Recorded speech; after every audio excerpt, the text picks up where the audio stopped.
Hi, this is Edward Douglas from Cinema Daily US, and I'm here to review Francis Ford Coppola's new movie, Megalopolis. He's been trying to get this movie made literally for decades, and finally it's done and coming to theaters. So let's get into it, if it's good or bad.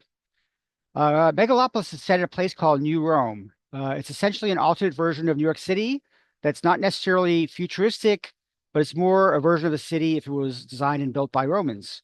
The man doing that designing is Adam Driver's inventor and architect, Cesar Catilina. He's been in conflict with the city's mayor, Cicero, played by Giancarlo Esposito from Breaking Bad and Better Call Saul, but he's also been in a relationship with the mayor's daughter, Julia, played by Nathalie Emmanuel. If it isn't obvious from the character names like Cicero and Caesar, this is Coppola trying to make a modern day Roman epic a la Ben-Hur or Spartacus. Instead, it has more in common with the 1980 disaster Caligula, which actually just released a new Ultimate Cut edition a few months back. But making that comparison is not a compliment because it has the same problems the original Caligula did. There are other characters surrounding this trio, played by John Voight, Aubrey Plaza, Dustin Hoffman, and even Coppola relatives like Talia Shire and Jason Schwartzman. So let's talk a little bit about the story and the script. I fully admire Coppola, that he stood his ground and persevered and finally getting this dream project made. But that said, the screenplay is a complete mess. It feels like almost he has like hundreds of ideas over the decades, and he kind of just threw them all together, kind of slapdash, and said, "Okay, that's it. Let's make the movie." Um, Too many characters are introduced quickly, without ever really telling you what the relationship between them is. So you meet these characters, and then they start sleeping with each other, and you're just thoroughly confused because you're not sure. Wait, isn't he married to her? Isn't it's really confusing.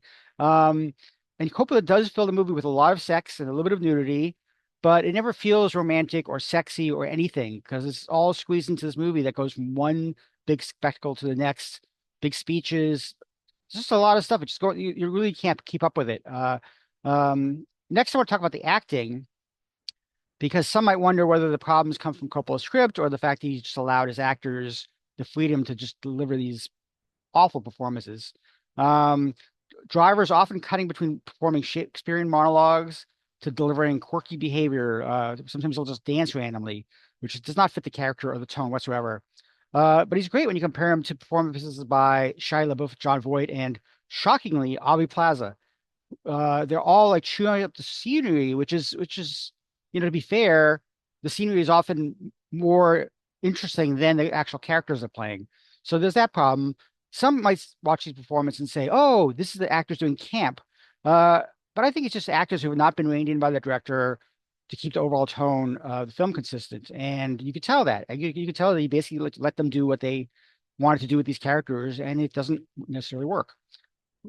Except one exception. The only actor who comes out unscathed and is quite good in this is Nathalie Emmanuel, who I liked in John Woo's The Killer as well earlier this year.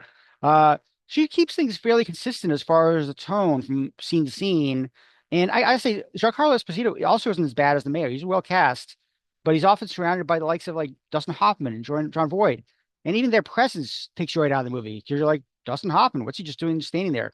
Much of Megalopolis' appeal, to be fair, especially when you see it on IMAX, are the visuals. And I will definitely note that the production design and creating new Rome, and then Caesar's eventual paradise, Megalopolis, is absolutely top notch. It's great. It uses a lot of visual effects, but it looks great. But then the movie's padded out with so many scenes that are completely nonsensical and pointless. Things have nothing to do with the story at all, anything that's happening. And it's basically, like I said, a lot of ideas that don't necessarily fit together. Because of that, I'm giving Megalopolis a D, because it's not the worst movie I've seen this year, but it's pretty damn close. It's an epic disaster of the highest order, and therefore, in my opinion, it's also a complete waste of time and money. Honestly doubt Coppola will ever be able to get a movie financed again after this mess.